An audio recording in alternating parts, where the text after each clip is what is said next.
The Black Forest region of southwest Germany is world famous for its cuckoo clocks, which have either 1-day or 8-day movements, meaning that's how long they run on one winding. The standard feature is a little bird that emerges and cuckoos when the clock strikes. Some clocks also play music and have moving figures.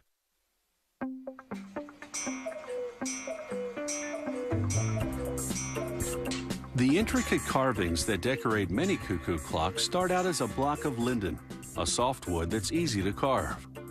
An artisan first outlines the basic shape using a stencil and paint, then cuts it out with a jigsaw.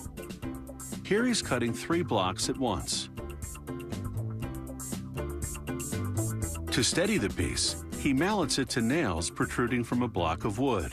Then he begins carving, using up to 50 different knives to sculpt exceptionally fine detail.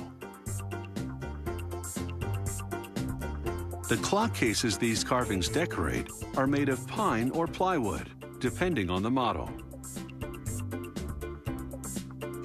Often a case has no carving at all. Instead, an artist paints an elaborate design.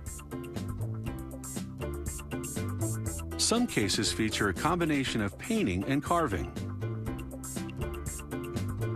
The technical artistry is on the inside. The clock's brain, called the movement, is a system of brass and steel gears. It keeps time and triggers the cuckoo function. The components and configuration vary according to whether it's a 1-day or 8-day movement.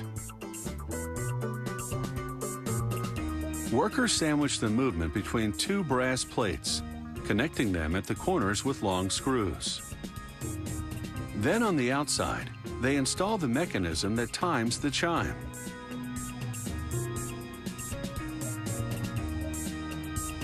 Next, the steel wire on which the cuckoo bird will perch.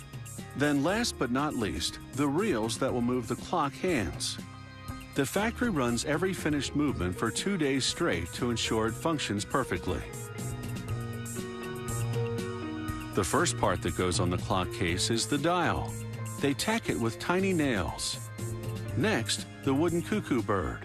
They insert the movement's perch wire through a hole in his foot, then secure it with a screw so he doesn't fly off. After trimming his tail so he'll fit, they screw the movement, bird and all, inside the case. Next, the steel wires that operate the components that produce the cuckoo sound. We'll see them shortly. And finally, the dial's wooden hands. Every cuckoo clock has 2 chains that regulate the speed at which the movement gears turn. As we see here in slow motion, an automated machine makes these chains 1 link at a time by first cutting, then bending pieces of brass wire.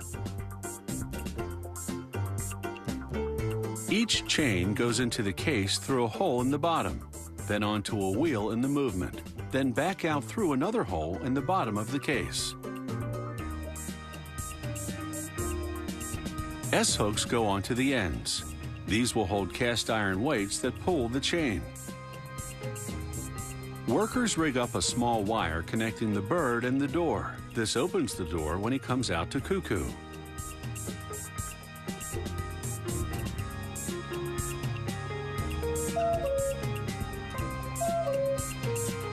As this demonstration shows, the bird's cuckoo is actually the sound of air pumping in and out of 2 miniature bellows. Before each cuckoo, the hammer on the end of this steel wire hits a tiny gong. The number of gong cuckoos indicates the hour. After connecting the bellows to the movement, there's just 1 step left, running a wire from the movement through the bottom for the pendulum. The technical choreography can now begin. Winding up the clock raises the chain, pulling up the weight on the end. As the weight falls back down gradually, it pulls the chain, which turns the movement, which drives the hands of the clock. The pendulum regulates the pace. At this factory, a clock gets the seal of approval only after a 2-day test run during which it must perform impeccably.